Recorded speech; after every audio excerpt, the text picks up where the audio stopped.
Have you ever heard of a people so powerful, so strong, they could literally carve palaces straight out of mountains?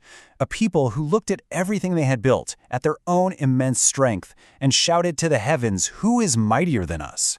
Well, today we're diving into the story of that very civilization, a civilization whose pride touched the sky and the divine storm that finally answered their challenge.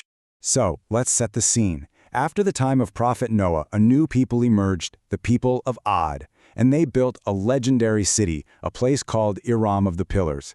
I mean, this place was so magnificent it was said to literally speak to the sky. This wasn't just a city, it was a statement, a monument to their own power built right into the mountains themselves. And the people were just as mighty as their city. The sources describe them as actual giants, with bodies as strong and unshakable as the mountains they carved. And all that physical power, well, it fueled an even bigger pride. They genuinely believed they were the rightful heirs of the entire earth, that they were destined to rule forever. And you could see this power in their everyday lives. I mean, just think about this. Their doors were so tall that a person could ride a horse straight through them. Their cooking pots, carved out of stone, were big enough to feed a whole family from just one meal. They were so unbelievably arrogant that they would stand in the valleys, arms stretched out wide, and just declare that the wind itself was their slave. Can you even imagine that level of hubris? Okay, so into this world of incredible strength and off-the-charts pride, a voice of warning arrives. God sent them a prophet from among them, a man named Hud. He walked right into their grand halls with a message that was simple, it was direct, and it was the complete opposite of everything they believed about themselves. The conflict was crystal clear. On one side, you have Prophet Hud pleading with them to worship the one true God and warning them about a terrible punishment. And on the other side, you have the leaders of Ad who basically just laughed it off. They trusted in their own power above anything else, basically saying that if some punishment did come, they'd just stop it with their bare hands. And they didn't just ignore him, they openly mocked him. You have to picture their leaders, sitting on these golden thrones, just laughing and saying, "Hud, if your words had any real power, our palaces would have crumbled to dust by now." This total disbelief, this absolute faith in their own creations, that's a really important thing to remember. But then, before the big punishment, there were whispers. Strange things started to happen. A deep, weird sound would echo through the valley at night, but with no thunder, no lightning to explain it. Another time, a small tremor shook the ground, not enough to bother the people, but it sent all the animals into a panic. And their reaction? They just laughed it off, saying even the earth itself was afraid of how mighty they were.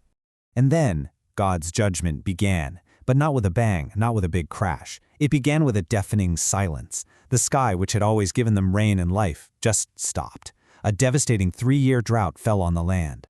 The drought just got worse and worse, year after year. The first year, they were dismissive, calling it a minor problem for people as resourceful as them. But by the second year, desperation was really setting in. The rivers dried up, their gardens were scorched, and their animals started collapsing from thirst. By year 3, a heavy, profound silence had fallen over the city. The boastful laughter that used to fill Aram was just gone. Finally, defeated and desperate, they went to find Prophet Hud. But when they got to him, he didn't cry with them. He didn't offer to pray for rain. He just looked at them and delivered this final, chilling verdict. The time for punishment is near. It was too late. The judgment was set. And then, one day, something appeared on the horizon. For the desperate people of Ad, it looked like a glimmer of hope. But this hope was actually a trick, leading them to their very last and very fateful choice. 3 separate clouds appeared in the sky. One was red, one was white, and one was a deep, dark, promising black. And then a voice, which is described as coming from the heavens, echoed through the entire valley, telling the people of Ad to choose one of the clouds. So this was the crucial moment. Just imagine their desperation, right? Parched from years of drought, looking up at the sky for any kind of salvation. And then they're given a choice. Which cloud holds life and which one holds ruin? Red, white, or black? What would you choose? Well, their choice was immediate. It was unanimous. The leaders pointed right at the black cloud. "That one," they shouted, "it's got to hold the most water."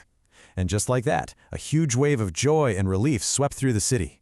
People started dancing and celebrating, screaming that rain and mercy had finally come. They had absolutely no idea what that black cloud was really carrying. Because as the cloud got closer, it wasn't rain that fell, it was wind. A furious, screaming wind that started to blow, and did not stop for 7 straight nights. And 8 relentless days. A storm of just unimaginable power came down on them. A storm that they, in their desperation, had literally chosen for themselves. And this was no ordinary storm. The first gust of wind carried away dust and small stones. The second ripped giant trees right out of the ground and sent animals flying through the air.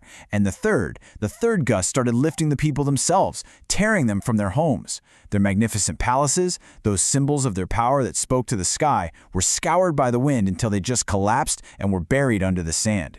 For 7 nights and 8 days, that storm just raged. And when it finally stopped, the silence that came back was absolute. It was eternal. The city of Iram was gone. The entire landscape was completely transformed. Where this proud, powerful city once stood, there was now just a vast, endless sea of sand. The Quranic sources use this chillingly vivid description for what was left. The bodies of the once mighty people of Ad were scattered all over the desert like the hollowed-out trunks of fallen palm trees, just empty, broken, and completely powerless. But not everyone was destroyed. Prophet Hud and the small group of believers who had actually listened to his warning, they were protected. God sheltered them in a cave high up in the mountains, and from there they watched the destruction, completely safe from the storm. When Prophet Hud looked out over the ruins of his city, his eyes filled with tears. He saw what had become of the people who once demanded to know, "Who is mightier than us?" And he stated the timeless lesson of their story: the end of arrogance is always destruction. So the story of Ad, buried somewhere deep beneath the sands, is this timeless warning. It really forces us to ask ourselves, where do we find true honor? Is it in power and the ability to build great things and command the world around us? Or is it found in the humility to actually listen to a warning from the heavens?